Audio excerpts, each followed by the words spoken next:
Querelleuses, querelleurs, bienvenue dans ce nouveau numéro de Shortcuts, l'émission qui revient sur les moments clés de l'histoire du cinéma. Il y a plus d'un siècle d'histoire, alors abonnez-vous pour ne rien rater. Je suis Ed Wood et aujourd'hui nous allons parler de Louis le Prince.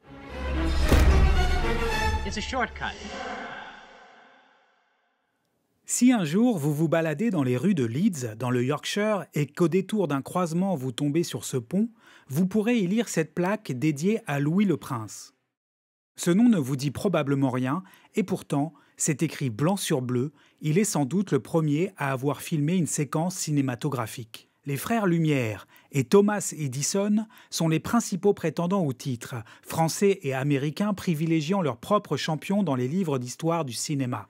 Et pourtant, un autre Français faisait dans son coin une formidable découverte. Louis-Aimé Augustin le Prince, ingénieur spécialisé en physique et en chimie, est initié à la photographie par Louis Daguerre. Après ses études, il approfondit ses connaissances en Angleterre, à Leeds. Il embarque ensuite pour New York, où il se fait vite connaître pour ses travaux de photographie sur émail et céramique. Il s'emploie également à créer de gigantesques panoramas ainsi que des dioramas complexes qui finissent d'asseoir sa réputation. Curieux et entreprenant, il décide de se pencher sur le défi du moment, la photographie animée.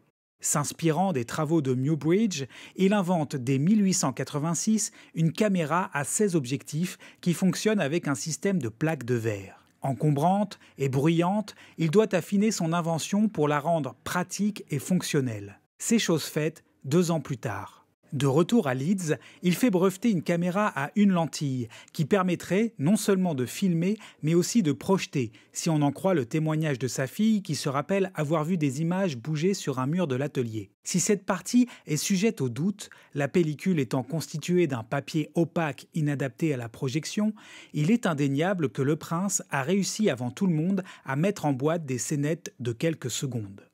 Le pont de Leeds, le joueur d'accordéon, et surtout, promenade au jardin de Roundé, la seule séquence qu'on peut dater avec certitude au 14 octobre 1888, la femme en noir qu'on y observe étant morte 10 jours plus tard.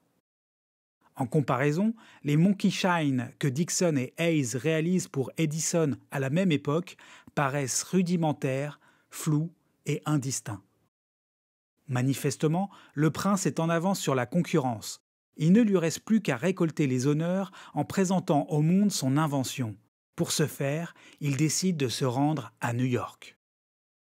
Mais avant de repartir pour le nouveau continent, il doit résoudre quelques affaires familiales à Dijon.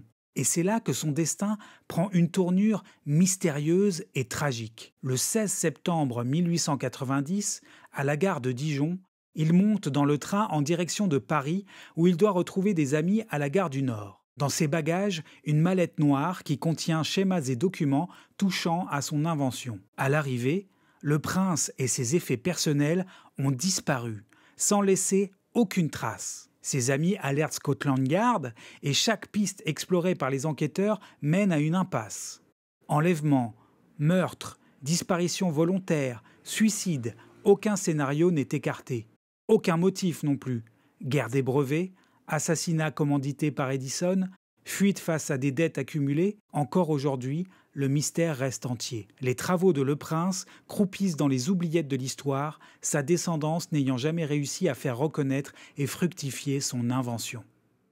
Et voilà, Shortcut, c'est terminé pour aujourd'hui. En attendant, n'oubliez pas de vous abonner, d'activer la cloche, de commenter, de liker et de partager nos vidéos. Ciao! It's a shortcut.